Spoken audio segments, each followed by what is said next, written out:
Setelah tertunda selama 2 tahun, pengerjaan smelter grade Alumina Refinery oleh PT Borneo Alumina Indonesia menunjukkan progres proyek smelter bisa selesai hingga 80%. Sebagai proyek mahakarya BUMN Energi, smelter grade Alumina Refinery harus bisa memberikan multi-efek yang sangat besar bagi masyarakat Mempawah dan Kalimantan Barat, serta secara nasional. Pemirsa, Presiden Joko Widodo mengapresiasi PT Bintan Alumina yang memproduksi bauksit menjadi bahan setengah jadi berupa smelter grade alumina. Presiden Joko Widodo melakukan sejumlah kegiatan di Bintan, Kepulauan Riau. Antara lain mengunjungi PT Bintan Alumina yang berhasil memproduksi bauksit menjadi bahan setengah jadi berupa smelter grade alumina. Sekarang datang ke Bintan khusus melihat bagaimana pembangunan PT Bintan Alumina Indonesia, BAI ini, dan saya kaget ternyata sudah segede ini. Padahal baru Pak Santoni tahun 2018, Pak. Cepat sekali. Ini yang kita kejar ya, seperti ini. Kan kita hitung lagi, kapan kita akan stop ekspor raw material bauksit, bahan mentah bauksit? Enggak, stop. Karena di Bintan sudah ada pabriknya, di Bintan sudah ada industrinya, supaya kita dapat nilai tambah. Presiden Joko Widodo juga menyempatkan diri menyerahkan bantuan langsung tunai dan bantuan sembako kepada sedikitnya 500 pedagang kecil.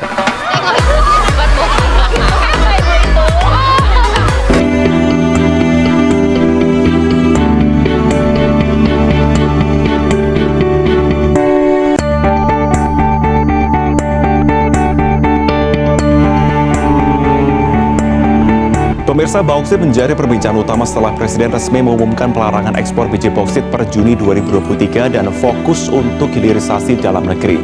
Namun ketika peralihan atau switching pelarangan dan fokusnya proses seluruhnya dalam negeri, maka kita akan berbicara mengenai persiapannya seperti apa dalam segala sisi termasuk kapasitasnya.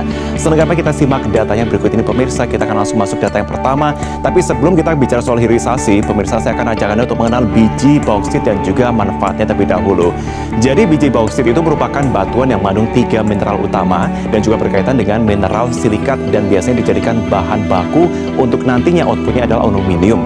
Tapi juga bisa diolah untuk pemurnian air, kosmetika, farmasi, keramik, dan juga plastik filler. Bahkan bisa juga kita lihat bersama dikembangkan menjadi aluminium yang dapat digunakan untuk kendaraan listrik. Bauksit juga menjadi salah satu material untuk membuat pembangkit energi baru dan terbarukan. Dengan potensi inilah kita simak bersama membuat pemerintah menerapkan rencana pelarangan ekspor bauksit dan fokusnya menggenjot hilirisasi dalam negeri. Hal ini juga berangkat dari potensi penaikan pendapatan negara. Kita lihat yang paling atas di sini, dari 21 triliun potensinya bisa menjadi 62 triliun rupiah. Tentu ini akan meningkatkan pendapatan negara secara menyeluruh. Selanjutnya kita simak untuk data berikutnya.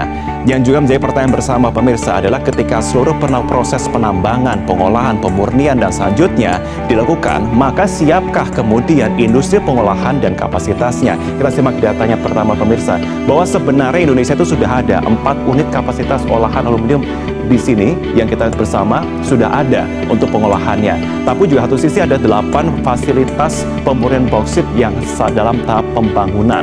Nah, kapasitasnya itu kalau kita bicara mengenai persiapannya, diprediksi 8 fasilitas tambahan ini akan bisa memuat ataupun mengakomodir 27,41 juta ton per tahunnya. Dengan kurang lebih rincian itu kapasitas produksi itu bisa mencapai 4,98 juta ton per tahunnya. Jadi memang Indonesia ataupun pemerintah sudah siap-siap di sini untuk menggenjot adanya produksi dalam negeri, pengolahannya juga, dan juga persiapan dalam segi kapasitas. Karena tenggat waktunya juga tidak terlalu lama, artinya hanya 6 bulan sampai menuju Juni 2023. Cadangan bauksit Indonesia itu sangat besar, bahkan besarannya itu bisa mencapai 3,2 miliar ton. Dan ini bisa memenuhi kapasitas sebesar 41,5 juta ton.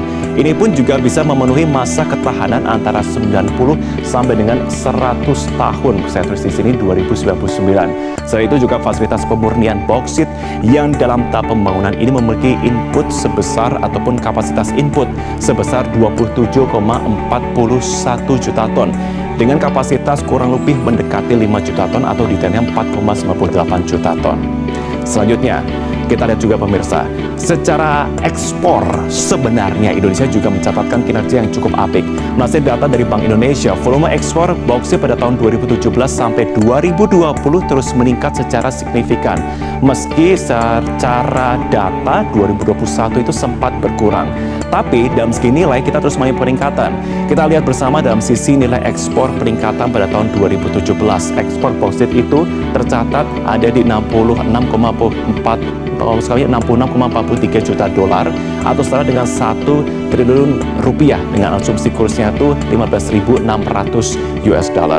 Namun kemudian pada tahun 2021 nilai ekspor bauksit kian meningkat hingga 628,2 juta dolar atau 9,7 triliun. Artinya apa? Peningkatan di sini permintaan secara global pun juga cukup meningkat sehingga value-nya bisa dikatakan semakin meningkat. Selanjutnya kita simak bersama pemirsa.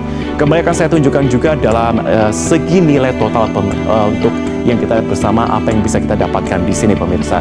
Nah, tentunya dengan adanya pemokuskan ataupun fokus di dalam negeri, nilai ekspor nikel ini sebesar tahun 2014 itu adalah 17 triliun rupiah atau setara dengan 1,1 juta US dollar. Tapi kemudian seperti yang saya sebutkan sebelumnya di tahun 2021 demand-nya semakin tinggi, melonjak juga menjadi 326 triliun rupiah atau setara dengan 20,9 juta US dollar atau kurang lebih kalau saya kalikan di sini ada 19 kali lipat dibandingkan sebelumnya.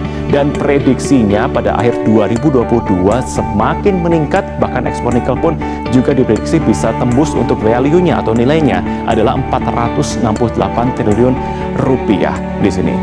Tapi kalau kita lihat bersama sebenarnya di Indonesia itu sudah ada atau belum? Sebenarnya smelter pengolahan ini sudah ada di Indonesia. Tapi selama ini dari mentah untuk pengolahannya itu kemudian diekspor ke Jepang. Kemudian barang jadinya diimpor lagi oleh Indonesia untuk diolah menjadi barang jadi. Artinya kita membeli lagi, kemudian ada pengeluaran lagi. Itu pun yang akhirnya berusaha untuk ditekan oleh pemerintah. Dan pengenalan ini pula yang tentunya menjadi pertanyaan bersama. Bagaimana kemudian pengaruhnya pada negara importir? Meski secara global Indonesia menyumbang 4% cadangan bauksit global, dan siapakah secara teknis dalam negeri ini untuk bisa mempersiapkan itu yang kita nantikan juga bagaimana untuk bahasan selanjutnya, bagaimana persiapan selanjutnya yang akan kita nantikan bersama dalam tenggat waktu hingga Juni. PT Indonesia Asahan Aluminium atau Inalum bekerja sama dengan PT Aneka Tambang melalui anak usaha patungan mereka PT Borneo Alumina Indonesia melakukan pembangunan smelter grade alumina refinery di Desa Bukit Batu, Kabupaten Mempawah, Kalimantan Barat. Pencanangan pabrik pemurnian alumina ini merupakan bagian dari upaya mendorong hilirisasi produk tambang. Nantinya penghematan yang dilakukan Inalum dapat mencapai 200 juta dolar Amerika Serikat. Proyek ini akan mengurangi ekspor mineral mentah dan sekaligus ketergantungan impor untuk sumber bahan baku untuk produksi aluminium. Coba dilihat, kita itu seumur-umur tidak pernah yang namanya perdagangan itu surplus. Selalu defisit, selalu minus. Coba dilihat di tahun 2022, kita surplus 54 miliar US dollar. Itu kalau dirupiahkan 831 triliun rupiah.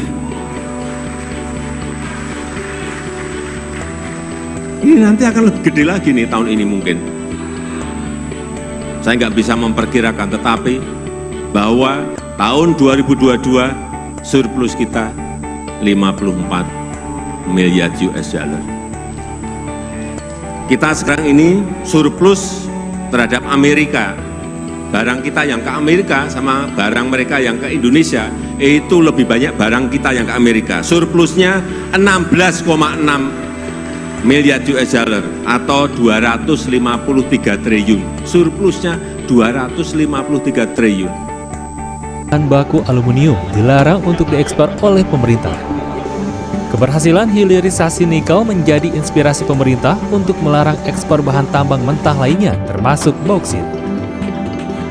Pemerintah akan memberlakukan pelarangan ekspor biji bauksit dan mendorong industri pengolahan dan pemurnian bauksit di dalam negeri.